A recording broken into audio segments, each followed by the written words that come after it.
दोस्तों नमस्कार। हम हाजिर हैं आजमगढ़ में और यहाँ मौजूद हैं समाजवादी पार्टी के प्रदेश सचिव और वरिष्ठ नेता माननीय सर्वेश अम्बेडकर जी अपनी पूरी टीम के साथ। आप पश्चिम से चुनाव प्रचार करते हुए पूरब की तरफ आए हैं आजमगढ़ में, और अभी जो संविधान, लोकतंत्र और दलितों की भूमिका है इस चुनाव में, उसके मद्देनज़र आपका बहुत सारा अनुभव है। आइए हम इनसे कुछ सवाल जवाब करते हैं। सर, इस चुनाव में संविधान और लोकतंत्र कितना बड़ा मुद्दा बन रहा है? देखिए, बाबा साहब डॉक्टर अम्बेडकर ने भारत का संविधान बनाया, जो दुनिया का सबसे बड़ा और सर्वोत्तम संविधान है। संविधान ने इस देश के करोड़ों दलितों के जीवन में उजाला पैदा किया। आज संविधान पर खतरा है भाजपा के हाथों, इसलिए दलित समाज की सबसे बड़ी भूमिका ये है कि जो संविधान को बदलना चाहते हैं हम उन्हीं को बदल देंगे और हर हाल में बाबा साहब अम्बेडकर के संविधान को सुरक्षित रखेंगे। अब हम सब लोग पढ़ लिख गए बाबा साहब की कृपा से, अब ज़्यादा लंबे समय तक हमें कोई शासित मूर्ख नहीं बना पाएगा। अच्छा, इस सरकार के दो चार कारनामे बताइए जिनसे आम जनता बहुत आसानी से समझ ले कि वाकई संविधान और लोकतंत्र खतरे में है। देखिए, मोटी मोटी चीज़ें सोशल मीडिया पर, इलेक्ट्रॉनिक मीडिया, प्रिंट मीडिया में तैर रही हैं और समाज बुद्धिजीवी है। देश के प्रधानमंत्री नरेंद्र मोदी जी के जो आर्थिक सलाहकार हैं डॉक्टर विवेक देवराय जी, उन्होंने भी आर्टिकल लिखा है इंडियन कॉन्स्टिट्यूशन के प्रियम्बल के अगेंस्ट में कि इसमें जो समता, स्वतंत्रता, बंधुत्व और न्याय शब्द आया है, जो पंथ निरपेक्ष का शब्द आया है, इसकी अब कोई आवश्यकता नहीं है। पूरा भारत आज़ादी का अमृत महोत्सव मना रहा है, तो उनकी नज़र में तो अमृत महोत्सव है, लेकिन यहाँ के लोगों को जीना मुहाल है कि कैसे वो अपने बच्चों की परवरिश करें, शाम का चूल्हा कैसे जले। इसलिए इनके आर्थिक सलाहकार ने आर्टिकल लिखा है।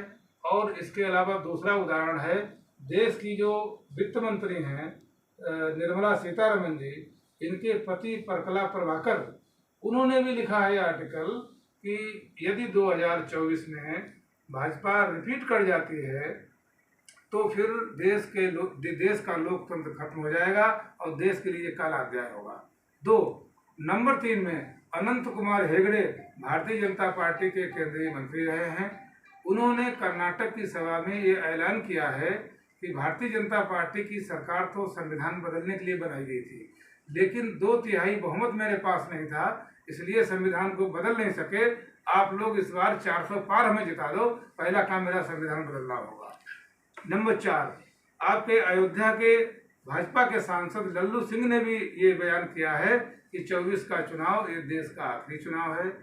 और तमाम बीजेपी के नेता, आरएसएस, शिवसेना, बजरंग दल, विश्व हिंदू परिषद और भी उनके लग्गे तनने वाले जो संगठन हैं, वो सब यही माहौल बनाए हुए हैं कि भारतीय संविधान को बदलो। इस बात को दलित समाज और ओबीसी समाज, जिनकी आबादी 85 से 90% इस देश में है, वो अच्छी तरह से समझ चुका है कि अगर भाजपा को हम नहीं हटाएंगे तो संविधान हट जाएगा।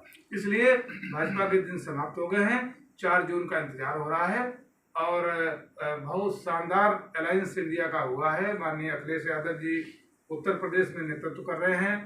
नेशनल लेवल पर माननीय राहुल गांधी जी हैं, हमारे अरविंद केजरीवाल जी हैं, हेमंत सोरेन जी हैं, एम.के. स्टालिन साहब हैं। तो ये सब क्षेत्रीय दलों के नेता नेतृत्व कर रहे हैं अपने अपने प्रदेश में।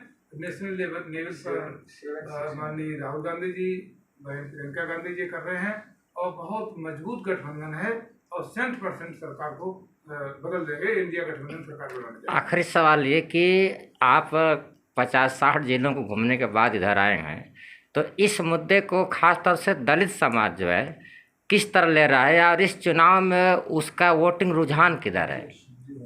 देखिए, इस मामले में मैं यही कह सकता हूं कि दलित समाज अब समझाने के लायक नहीं, स्वयं समझदार हो गया है। स्वप्रेरणा से वो संविधान को सुरक्षित और संरक्षित रखने के लिए वो आतुर है और वोट डालने के इंतजार में है। इसके अलावा दलित समाज में मैसेज देने के लिए, चाहे वो माननीय राहुल गांधी जी हों, चाहे प्रियंका गांधी जी हों, माननीय अखिलेश यादव जी हों, चाहे तेजस्वी यादव जी हों, सब लोग इस बात को बार बार दोहरा रहे हैं कि ये 2024 का चुनाव लोकतंत्र को बचाने का आखिरी चुनाव है और भारतीय जनता पार्टी पूरी तैयारी में इसको बदलने के लिए है। इसके अलावा जो हमारे संगठन है अनुसांगिक समाजवादी पार्टी की, जैसे बाबा साहब अम्बेडकर मानी है, अनुसूचित जाति प्रकोष्ठ है, अनुसूचित जनजाति प्रकोष्ठ है, पिछड़ा वर्ग प्रकोष्ठ है, इन संगठनों के पदाधिकारी और नेता ये सब लोग अपने अपने समाज में जाकर के और भाजपा की साजिश का पर्दाफाश कर रहे हैं, लोगों को सावधान कर रहे हैं। इसलिए 80-90% दलित समाज का, मैं ये गारंटी के साथ कह रहा हूँ, दलित समाज का 70-80-90% वोट अकेले इंडिया गठबंधन को जा रहा है, क्योंकि वो जानता है कि ये चुनाव किसी नेता को बचाने का नहीं है, किसी पार्टी को बचाने का नहीं है, ना किसी का परसेंटेज रोकने का है। ये चुनाव केवल और केवल संविधान बचाने का है। आपने हमारे चैनल से बातचीत किया, आप सबका बहुत बहुत धन्यवाद। Thank you. बहुत बहुत